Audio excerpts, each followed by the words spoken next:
So hello guys, আজকে সবাইকে জানাই শুভ সকাল। আর শুভ সকাল কি করে বলি বন্ধু? তো দেখো অলরেডি বাড়ির সামনে কতটা জল, দেখো এতটা জল।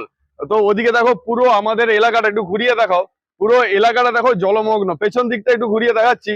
পুরো এলাকাটা পুরো জলমগ্ন হয়ে গেছে। জল নিকাশির ব্যবস্থা ভীষণই খারাপ।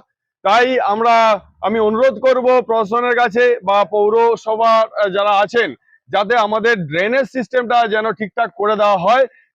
যাদের একতলা বাড়ি, যাদের খুব লো হাইটের বাড়ি, অলরেডি তাদের বাড়িতে এখনই জল ঢোকা শুরু হয়ে গেছে। সবাই কিন্তু যে যার বাড়ির রান্না করতে অসুবিধা হচ্ছে, খাওয়ার জলের প্রবলেম হচ্ছে। আর এছাড়াও দেখা যাচ্ছে বিভিন্ন মোড়ে মোড়ে যে ত্রাণ শিবির গুলো দেখা যেত, ত্রাণ শিবির গুলো কিন্তু দেখা যাচ্ছে না।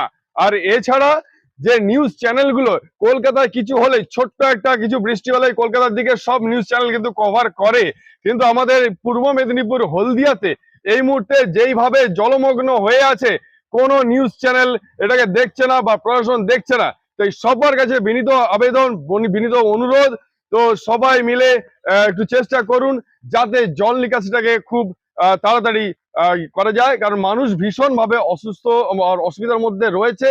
আর ত্রাণ শিবির যারা যারা আপনারা পারেন, একটু ত্রাণ শিবির গুলোর ব্যবস্থা করুন, যাতে এই জলমগ্ন অবস্থায় যারা খেতে পাচ্ছে না, যাদের প্রবলেম হচ্ছে, তাদের বাড়ি বাড়ি যেন খাবার পৌঁছে দেওয়া হয়, সেই জন্য সবার কাছে আবেদন করছি।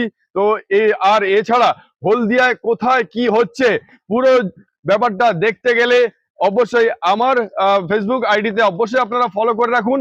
আমি পুরো হলদিয়ার পুরো ভিডিওটা আমার ফেসবুক আইডিতে অবশ্যই আমি পোস্ট করব। তো আজকের মতো টাটা বাই বাই, সবাইকে। সবাই ভালো থাকবেন, সুস্থ থাকবেন।